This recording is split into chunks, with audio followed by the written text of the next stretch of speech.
Hi hello అందరికీ నమస్కారం. Welcome to Jyothi kitchen. ఈరోజు మన రెసిపీ సొరకాయ పాయసం.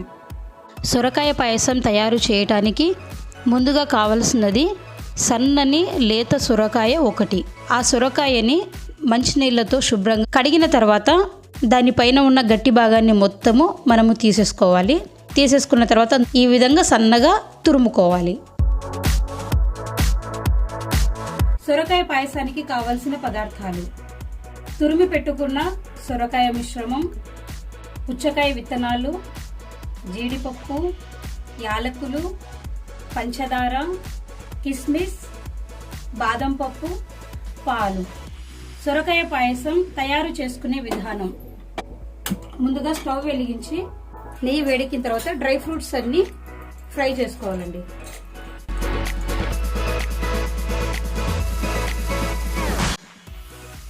ఈ విధంగా డ్రై ఫ్రూట్స్ అన్నిటినీ ఫ్రై చేసుకున్న తర్వాత అందులోనే సొరకాయ మిశ్రమాన్ని కూడా వేసి పచ్చివాసన పోయేంత వరకు ఫ్రై చేసుకోవాలి.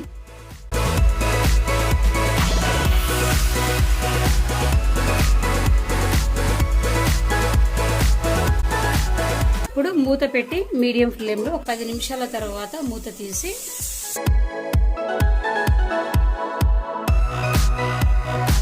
ఈ విధంగా కలుపుకున్న తర్వాత పాలు పోసుకోవాలి. సొరకాయ పాయసం మరింత రుచిగా రావాలంటే మనం పోసుకునే పాలను బట్టి ఉంటుంది. నేనైతే ఇక్కడ చిక్కటి పాలను తీసుకున్నానండి.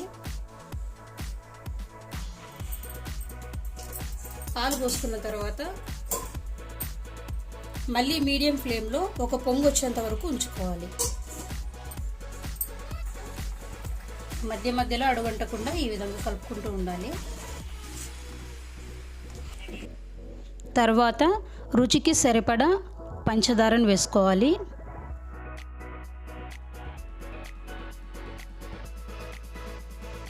తర్వాత ఒకసారి బాగా కలుపుకోవాలి.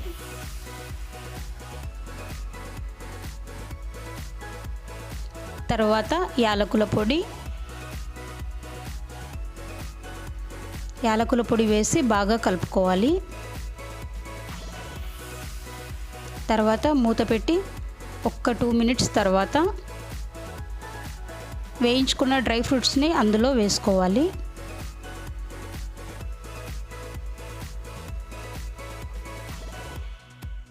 ఒకసారి మళ్ళీ కలుపుకొని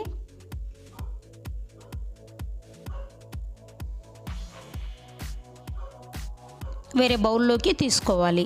ఇప్పుడు మనకి ఎంతో రుచికరమైన సొరకాయ పాయసం తయారు చేయబడింది. ఇప్పుడు మీరు కూడా మీ ఇంట్లో సొరకాయ పాయసం తయారు చేసుకొని టేస్ట్ ఏ విధంగా ఉందో కామెంట్ రూపంలో తెలియచేయండి. ఈ సొరకాయ పాయసం మీకు నచ్చినట్లయితే ఈరోజే మన వీడియోస్ కోసం జ్యోతి మీసా అనే యూట్యూబ్ ఛానల్ని సబ్స్క్రైబ్ చేసుకోండి.